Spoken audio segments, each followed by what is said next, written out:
Chapter 15 Goodbye, Georgina. When Mr. Wonka had finished reading the recipe, he carefully folded the paper and put it back into his pocket.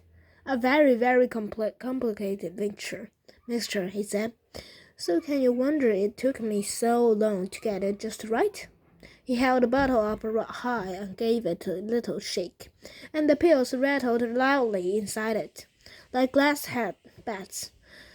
Now, sir, he said, offering the bottle first to Grandpa George. Will you take one pill or two? Will you solemnly swear, said Grandpa George, that it will do what you say it will, and nothing else. Mr. Wonka placed his free hand on his heart. I swear it, he said. Charlie edged forward. Grandpa Joe came with him. The two of them always stayed close together. Please excuse me for asking, Charlie said, but are you really absolutely sure you've got it quite right? Whatever makes you ask a funny question like that? Said Mr. Wonka. I was thinking of the gum you gave to Violet Beauregard, Charlie said. So that's what's bothering you, said Mr. Wonka. But don't you understand, my dear boy, that I never did give that gum to Violet. He snatched it without permission, and I shouted, "Stop! Don't spit it out!" But the silly girl took no notice of me. Now Wonka Vite is altogether different. I am offering these pills to your grandparents. I am recommending them, and when taken according to my instructions, they are as safe as sugar candy. Of course they are, cried Mr. Bucket. What are you waiting for, all of you? An extraordinary change had come over Mr. Bucket since he had entered the chocolate room.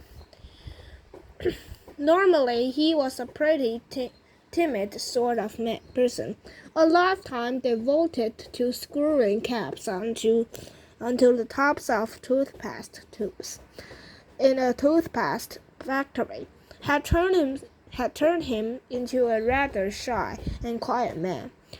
But the sight of the marvelous chocolate factory had made his spirits soar. What is more, this business of the pills seemed to have given him a terrific kick. Listen, he cried, going up to the edge of the bed. Mr. Wonka's offering you a new life. Grab it while you can.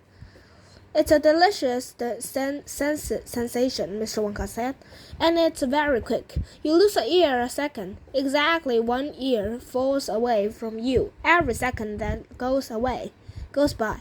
He stepped forward and placed the bottle of pills gently in the middle of the bed. So here you are, my dears, he said. Help yourselves. Come on, cried all the Oompa Loompas together. Come on, oh friends, and do what's right. Come, make your lives as bright. Just take a dose of this delight, this heavenly magic, dynamite. You can't go wrong. You must go right. It's Willy Wonka's Wonka Bite. This was too much for the old people in the bed. All three of them made a dive for the bottle. 6 scrawny hands shot out and started scrabbling to get hold of it. Grandma Georgina got it. He shaved a grunt of triumph and unscrewed the cap and tipped all the brilliant little pills onto the blanket on her lap. He cupped her hands around them so the others couldn't reach out and snatch them. All right, she shouted excitedly, counting them quickly. There's 12 pills there. That's 6 for me and 3 each for you. Hey, that's not fair, shrilled Grandma Josephine. That's 4 for each of us. 4 each is right, cried Grandpa George. Come on, Georgina, hand over my share. Mr. Wonka shrugged his shoulders and turned his back on them. He hated squabbles. He hated it when people got grabby and selfish. Let them fight out among themselves, he thought, and he walked away. He walked slowly down towards the chocolate waterfall. It was an unhappy truth, he told himself, that nearly all people in the world behaved badly when there is something really big and at stake. Money is the thing they fight over most, but these bills were bigger than money. They could do things for you no amount of money could ever do. They were worth at least $1 million a bill. He knew plenty of very rich men who would gladly pay that much in order to become 20 years younger. He reached the river bank below the waterfall, and he stood there gazing at the great gush and splash of melted chocolate spurting down. He had hoped the noise of the waterfall would drown the arguing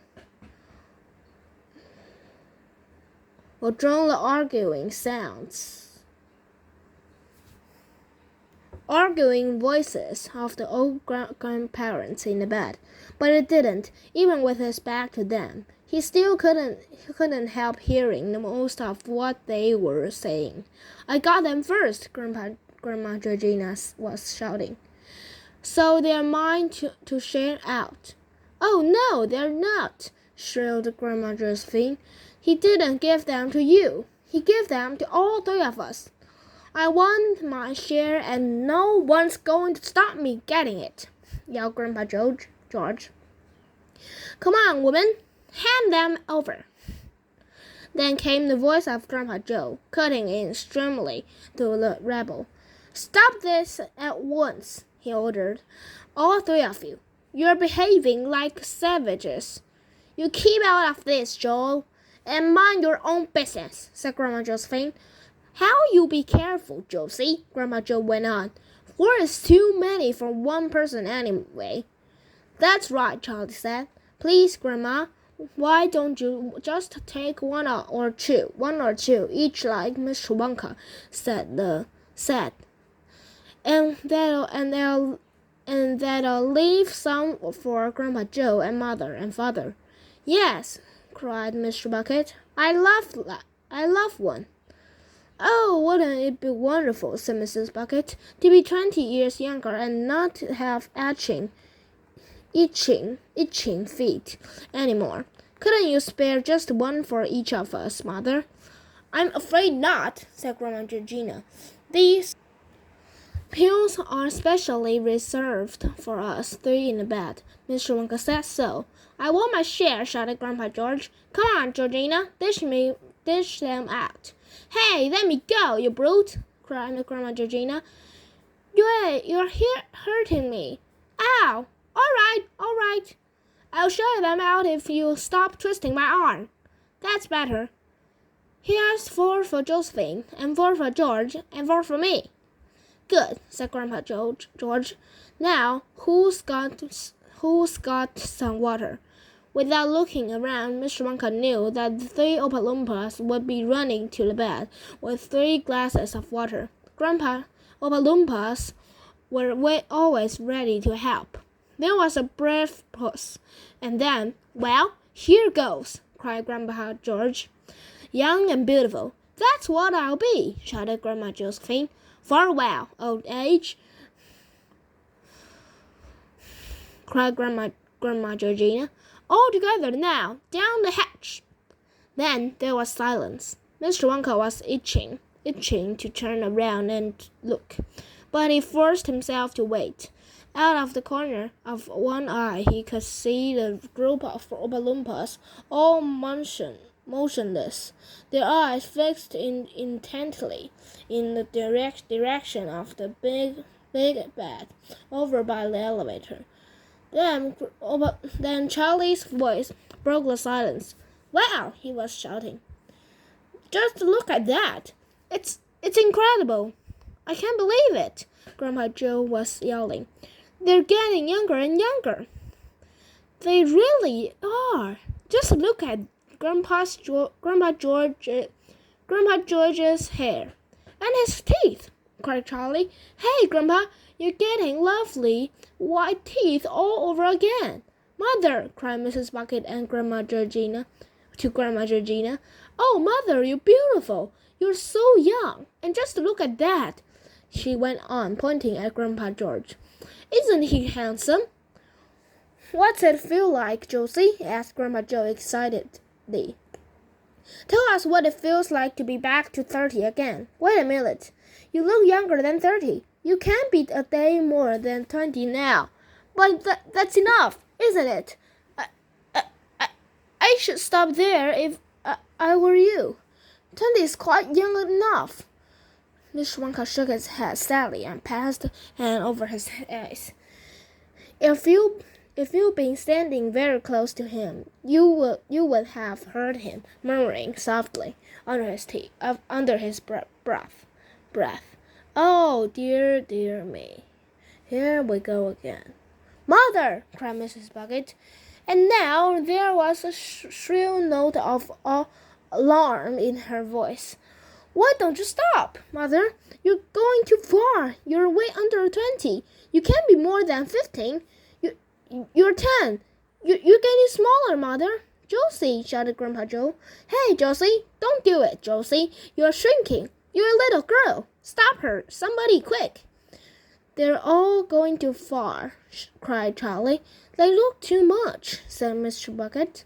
Mother's shrinking faster than any of them," wailed Mrs. Bucket. "Mother, can't you hear me? Mother, can't you stop?"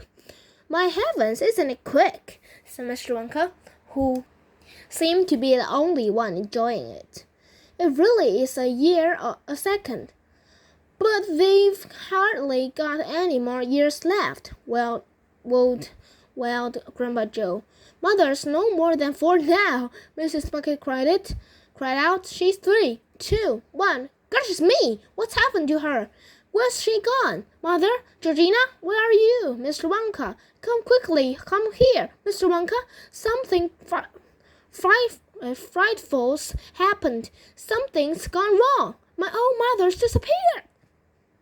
Mr. Wonka sighed and turned around and walked slowly and quite calmly back towards the bed. Where's my mother?" bawled Mrs. Bucket. "Look at Josephine," cried Grandpa Joe.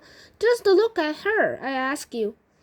Mr. Wonka looked first at Grandma Josephine. She was sitting in the middle of the huge bed, bowling her head off. "Wah, wah, wah," she said. "Wah, wah, wah, wah, wah." "She's a screaming baby," cried Grandpa Joe. "I've got a screaming baby for a wife." "The other one's Grandpa George," Mr. Bucket said, smiling happily. "A slightly bigger one there crawling around. He's my wife's father." "What's right? He's my father," wailed Mrs. Bucket. "And there's Georgina, my old mother. She's vanished. She's nowhere. Mr. Wonka, she's absolutely nowhere. I saw her getting smaller and smaller, and in the end, she got still so small he just disappeared into thin air. What I want to know is where's she gone to, and how in the world are we going to get her back?" "Ladies and gentlemen," said Mr. Wonka, coming close and raising both hands of silence. "Please, I beg you, do not ruffle yourselves. There's nothing to worry about."